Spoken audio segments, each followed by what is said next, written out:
Hello friends, आज हम discuss करेंगे वेपर प्रेशर ऑफ लिक्विड के बारे में। देखिए, किसी भी प्योर लिक्विड के वेपर प्रेशर को समझने के लिए हम एक बीकर में प्योर लिक्विड लेंगे और उस बीकर को बेल जार के थ्रू कवर कर देंगे।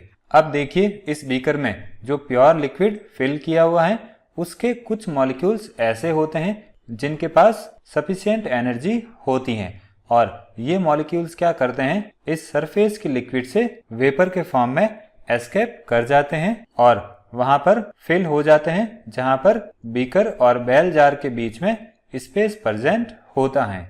अब जो मॉलिक्यूल एस्केप कर जाते हैं उसमें से कुछ मॉलिक्यूल्स सर्टेन टेम्परेचर पर वापस वेपर स्टेट से लिक्विड स्टेट में आ जाते हैं और इस तरह से वेपर फेज और लिक्विड फेज के बीच में एक इक्विलिब्रियम स्टेट स्टेबलाइज हो जाती हैं।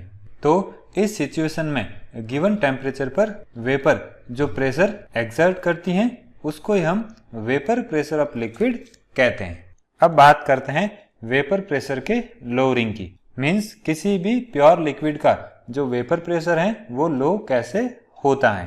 तो देखिए, अगर हम किसी भी सॉल्यूशन की बात करें तो उसको प्रिपेयर करने के लिए अगर सॉल्वेंट में नॉन वॉलेटाइल सॉल्यूट ऐड किया जाता है तो उस केस में जो सॉल्यूशन का वेपर प्रेशर होता है वो प्योर सॉल्वेंट के कंपैरिजन में हमेशा कम होता है।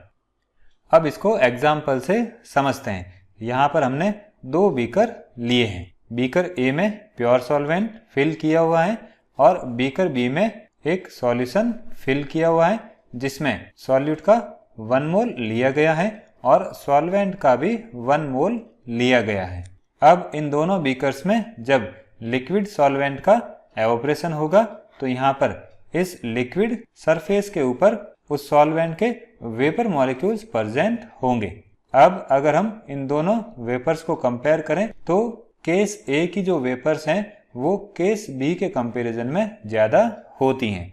अब इसका रीज़न क्या होगा, तो देखिए, अगर हम प्योर सॉल्वेंट की सरफेस की बात करें तो उस सरफेस पर सिर्फ प्योर सॉल्वेंट के मॉलिक्यूल्स प्रेजेंट होते हैं और ये यहाँ से इजीली एस्केप कर जाते हैं। लेकिन अगर हम केस बी की बात करें तो इस केस में इस लिक्विड सरफेस पर सॉल्यूट और सॉल्वेंट दोनों के मॉलिक्यूल्स प्रेजेंट होते हैं। अब सॉल्यूट नॉन वॉलेटाइल है तो उसके मॉलिक्यूल्स यहाँ से एस्केप नहीं करेंगे, लेकिन सॉल्वेंट के मॉलिक्यूल्स यहाँ से एस्केप कर जाएंगे।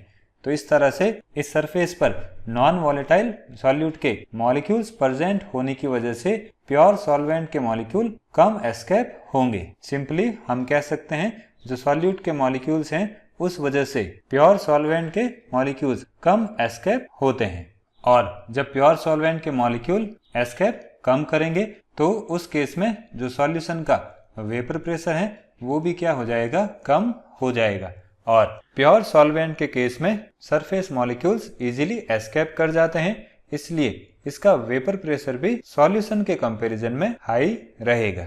या हम कह सकते हैं प्योर सॉल्वेंट में एवोपरेशन ज्यादा होगा और सॉल्यूशन के केस में एवोपरेशन कम होगा और जो एवोपरेशन है वो किसी भी लिक्विड के बॉइलिंग पॉइंट से बिलो टेम्परेचर पर लिक्विड सरफेस से एस्केप करने वाले मॉलिक्यूल्स पर डिपेंड करता है। जितने ज्यादा मॉलिक्यूल एस्केप करेंगे उस लिक्विड का एवोपरेशन उतना ही ज्यादा होगा और उसका वेपर प्रेशर भी उतना ही ज्यादा होगा। तो इसी वजह से केस बी का जो वेपर प्रेशर है वो केस ए के कंपैरिजन में कम होता है। अब अगर हम प्योर सॉल्वेंट के वेपर प्रेशर को P0 से डिनोट करते हैं और सॉल्यूशन के वेपर प्रेशर को P से डिनोट करते हैं तो वेपर प्रेशर में जो कमी आएगी वो P0 माइनस P के इक्वल होगी। तो इसको ही हम लोअरिंग ऑफ वेपर प्रेशर कहते हैं। अब लेते हैं दूसरा केस। तो देखिए, अगर बीकर बी में हम वॉलेटाइल सॉल्यूट ऐड करते हैं तो उस केस में बीकर बी की लिक्विड सरफेस के ऊपर जो वेपर्स प्रेजेंट होगी उसमें सॉल्यूट और सॉल्वेंट दोनों के मॉलिक्यूल्स प्रेजेंट होंगे और अगर हम इन दोनों कंपोनेंट के पार्शियल प्रेशर की बात करें तो वो उनके सॉल्यूशन में मोल फ्रैक्शन पर डिपेंड करेगा। मींस जिसके मोल फ्रैक्शन ज्यादा होगा उसका पार्शियल प्रेशर भी ज्यादा होगा।